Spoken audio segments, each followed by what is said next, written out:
to Mack Training Academy. I'm Joey Mack, and today we're going to go through headbutts.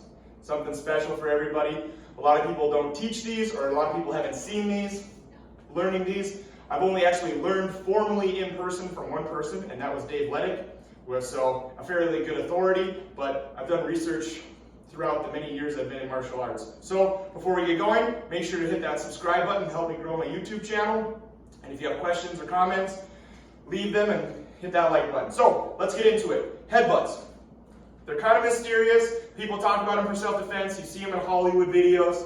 So what are they? How do they work? So when we get into this, some of the main focus of a headbutt is where you hit and how you hit.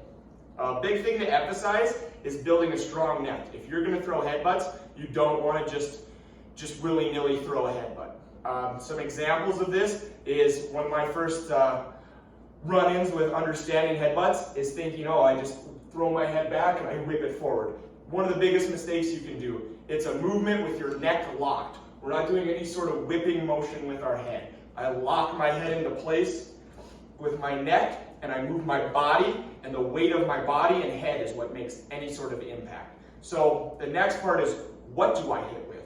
I hit with the crown of my head. Another misconception is that sometimes you can just kind of hit with whatever's in front of you, right? My forehead, the side of my head, definitely not a good idea. You have something called the crown of your head, where the bone of your skull fuses together. And if you feel it, just like you'd be wearing a crown around the top, there's this portion of where these fusions or rough spots take place. And so some of the thickest rough spots are actually more on these corners, to where there's 3 points that actually tie together, but you also have a crown that goes all the way in front and around to the sides and some into the back. So that's where we want to hit, is on that top hedge. So roughly, if you had a hairline, roughly at the top of your hairline. From there, when you hit, you move with your body. So if I were to throw a headbutt, I don't lean my head back and throw it into whip. I lock my head in place, I step, and I want to drop my weight of my body hitting you with my head. So I drop, hitting with my forehead, right on that crown. Okay? And that can be from the front, or it can be from the side at an angle. Just making sure to hit the proper target. Because here, you're going to hurt the other person. On here, on your skull, you're going to hurt yourself.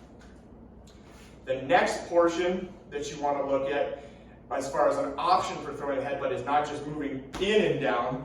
You can also be more in like a clinch style where there's close head to me, and I can use my legs to load and drive up. Again, aiming this portion of my head and locking my neck and traps it into place, down, pop, right into place. So if you like this content, make sure to let me know, and I'll put out a little more detailed videos of where and how to use this, but that's headbutts. I've not typically talked about application, but a great use for self-defense and for training.